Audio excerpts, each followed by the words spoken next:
آپ کی سخاوت کا یہ عالم تھا کہ جو کچھ آپ کے پاس آتا مخلوق خدا کے اوپر اسے خرچ کر دیا کرتے تھے۔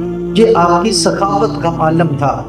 اس حوالے سے ایک اس طرح سے واقعہ آپ کی سیرت کا ملتا ہے کہ آپ کی ایک نہایت خوبصورت لونڈی، اس نے ایک دن آپ کی بارگاہ میں گلدستہ پیش کیا۔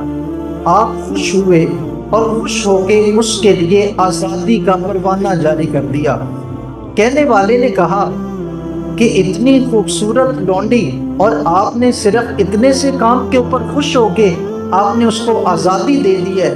ارشاد فرمایا، اللہ کا فرمان ہے وَإِذَا حُيِّيتُم بِتَحِيَّةٍ فَحَيُّوا بِأَحْسَنَ مِنْهَا أَوْ رُدُّوهَا، کہ جب تمہیں کوئی تحفہ پیش کرے تو یا تو اس طرح کا ہی واپس لوٹا دو یا اس سے بہتر دو۔ تو اس نے مجھے تحفہ دیا ہے تو میں نے چاہا کہ میں اس سے بڑھ کر اور بہتر تحفہ اسے واپس کروں، اس واسطے میں نے اسے آزادی دے دی ہے۔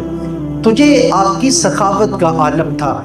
اسی طرح سے آپ کی سخاوت کا ایک واقعہ، نبی کریم صلی اللہ علیہ وسلم کے پیارے اور محبوب غلام حضرت زید بن حارثہ، آپ کے بیٹے ہیں حضرت اسامہ۔ آپ جانتے ہیں کہ نبی کریم صلی اللہ علیہ وسلم نے حضرت زید کو ان کی محبتوں کی وجہ سے اپنا منہ بولا بیٹا ارشاد فرمایا تھا۔ اس واسطے سرکار اتنی محبت فرماتے تھے کہ کائنات ان کے اوپر ناز کرتی تھی۔ تو ان کے بیٹے تھے یہ حضرت اسامہ، یہ بیمار ہوئے، آخری وقت ہے، بیماری کا عالم ہے کہ حضرت امام حسین رضی اللہ تعالی عنہ ان کی عیادت کے لیے تشریف لائے، لیکن آپ کو متفکر پایا، آپ پریشان ہیں، آپ کبھی ادھر کروٹ بدلتے ہیں کبھی ادھر کروٹ بدلتے ہیں۔ پوچھا کہ بھائی کیا وجہ ہے، پریشان کیوں؟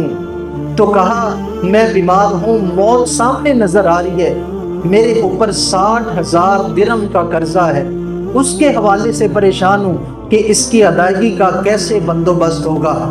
تو کہا بھائی پریشان ہونے کی کوئی ضرورت نہیں، کسی غلام کو بھی بھیج سکتے تھے، لیکن خود اٹھے اپنے گھر میں گئے اور 60,000 درہم لا کے ان کی طرف سے قرضہ ادا فرما دیا۔